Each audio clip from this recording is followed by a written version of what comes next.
Pode fazer uma pergunta já pro Faca aí, Roxo, que eu sei que você tá querendo Nas fazer uma últimas pergunta. semanas aí, o mercado começou a subir agora, o Brasil e Sim. lá fora.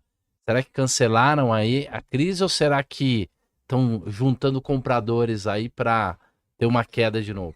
Como eu te disse, essa primeira queda inicial, ela não dá para confirmar uma virada de tendência ainda, né? Uma queda nos Estados Unidos, né, na Não bolsa, dá né, para juros confirmar. subindo também. Uma virada de tendência, ela é um movimento que segue um certo padrão. Perfeito.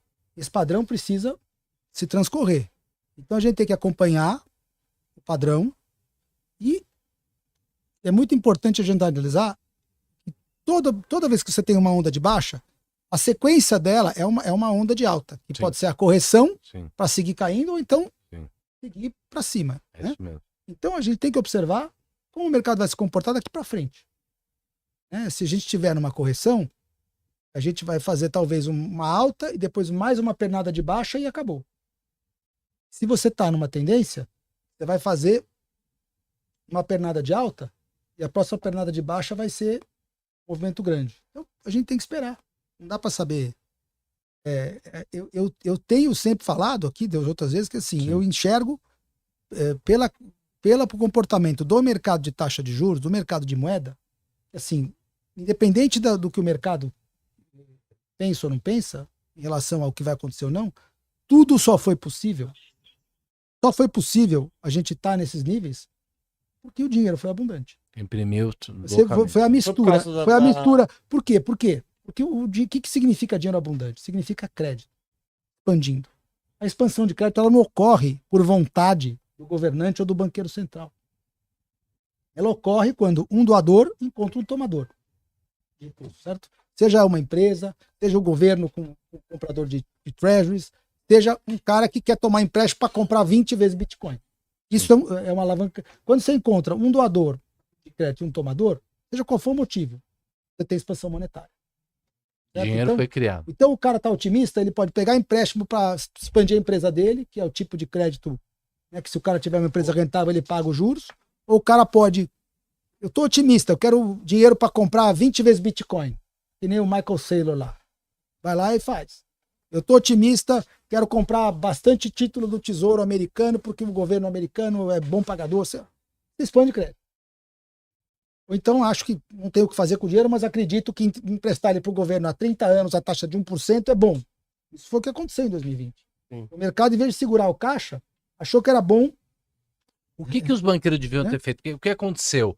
Tivemos uma pandemia, aí os bancos centrais saíram imprimindo dinheiro e baixaram os juros, quer dizer, começaram a emprestar dinheiro muito barato.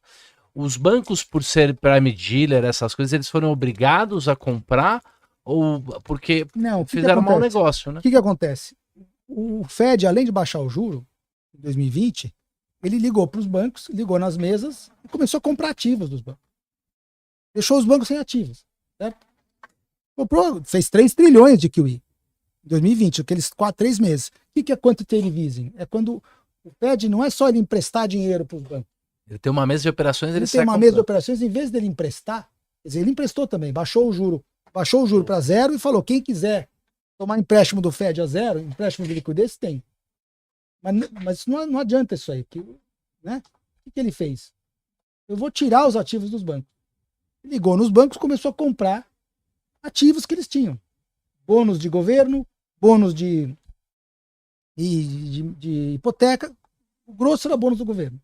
Então, o que acontece com a carteira do banco quando o Fed lá e tirou os ativos dele? O banco começa a ficar menos rentável, certo?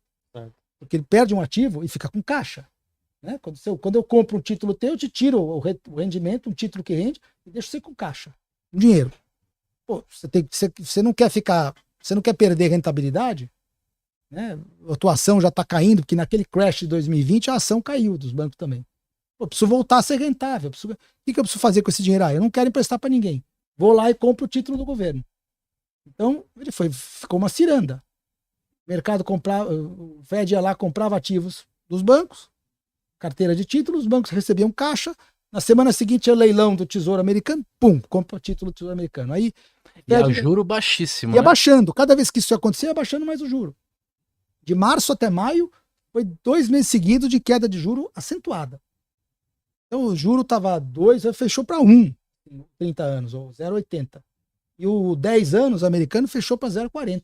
O que um banqueiro poderia ter feito? Segura o pra dinheiro, segurar dinheiro? Posso segurar. segura. Ah, mas eu vou deixar o dinheiro no Fed, ele rende 0. No curtinho, é isso? É. Ao invés de comprar o longão.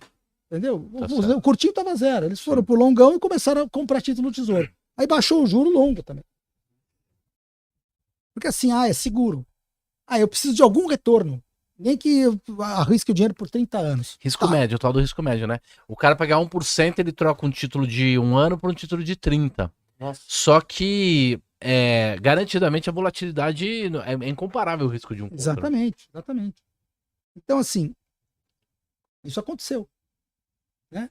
Então, como eu estava dizendo, eu até me lembro, vou voltar para o assunto que eu estava, quer dizer, quando o mundo todo opera nesse ambiente de dinheiro barato, e chegou a ter um excesso de liquidez em 2022, quando teve aquele surto inflacionário, né? Porque o Fed fez essa operação com os bancos em 2020, 2021, e não deu inflação. Durante um ano não deu inflação nenhuma. E o mundo estava cheio de dinheiro e não deu inflação. Por quê? Porque não expandia o crédito. A única coisa que tinha durante um ano inteiro foi o mercado comprando títulos financiando o governo americano. O governo americano,